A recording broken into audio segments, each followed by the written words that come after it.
Subcommittees. Ms. Castor from Florida for 5 minutes of questions. Thank you, Mr. Chairman. You know, these special investigative committees are intended at the outset to bring light to difficult matters, and I think, unfortunately, this Select Committee has brought more heat than light to things. And one example is nearly 5 months ago, Dr. Fauci sat for a 14-hour voluntary interview with the subcommittee. I was there for that interview, which included exchanges on many important questions on research, safety, long COVID, vaccine development, and the importance of strong public health systems in our local communities. Also, we discussed pandemic preparedness, like stockpiling supplies for our hospitals in advance of the next pandemic. But I want the public to know that for 5 months, the Republicans sat on that transcript. They could have released it at any time. It was released last Friday. If the public had seen it 5 months ago, they would know that the Republicans failed to find a shred of evidence of their far-fetched conspiracy linking Dr. Fauci to a cover-up of the origins of the pandemic. Instead, the Republicans contorted and mischaracterized Dr. Fauci's words over Twitter to gin up conspiracies about NIH's role in the origins of the pandemic. In the lead up to this hearing, parts of that interview have again been cherry-picked and distorted in press releases and tweets. So, Dr. Fauci, I want to make sure that you have an opportunity to publicly clear anything up. Does anything come top of mind right off the bat in how they cherry-picked parts of your 14-hour transcript?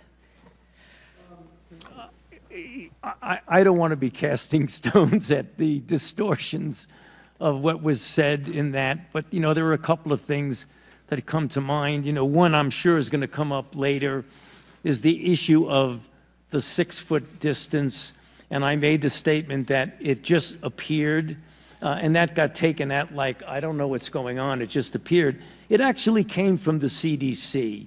The CDC was responsible for those kinds of guidelines for schools, not me. So when I said that it just appeared, it appeared. Was there any science behind it? What I meant by no science behind it is that there wasn't a controlled trial that said compare 6 foot with 3 feet with 10 feet.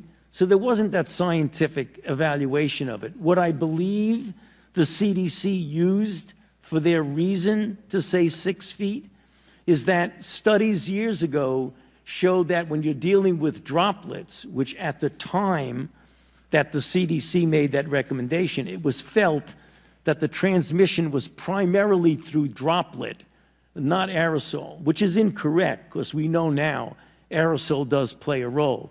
That's the reason why they did it. It had little to do with me since I didn't make the recommendation, and my saying there was no science behind it means there was no clinical trial that proved that. That's just one of the things that got a little distorted in the response to that. And I've learned and watched you over the years. I have to go back to the Zika outbreak where we didn't know how exactly it was being transmitted, and at one point we weren't aware that some of it was sexually transmitted. That's an example of why, with these public health threats, that you learn unfortunately as we go along. Talk a little bit about the Zika health threat and how that we didn't know what was happening in early days. Your microphone. All right. I'm glad you brought that up because it really is also reflective of what went on in the early months of COVID. When you're dealing with an outbreak that's a novel outbreak, the Zika outbreak that caused microcephaly was novel. We have never seen that before. COVID was novel. We'd never seen that before. When you're dealing with a new outbreak, things change. The scientific process collects the information that will allow you at that time to make a determination, a recommendation, or a guideline.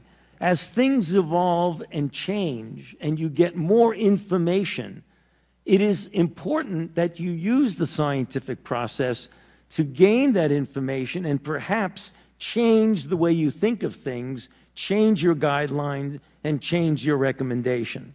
And that really goes across the board because you're dealing with something that needs to be modified because it's a moving target. Zika was a moving target. COVID was a moving target.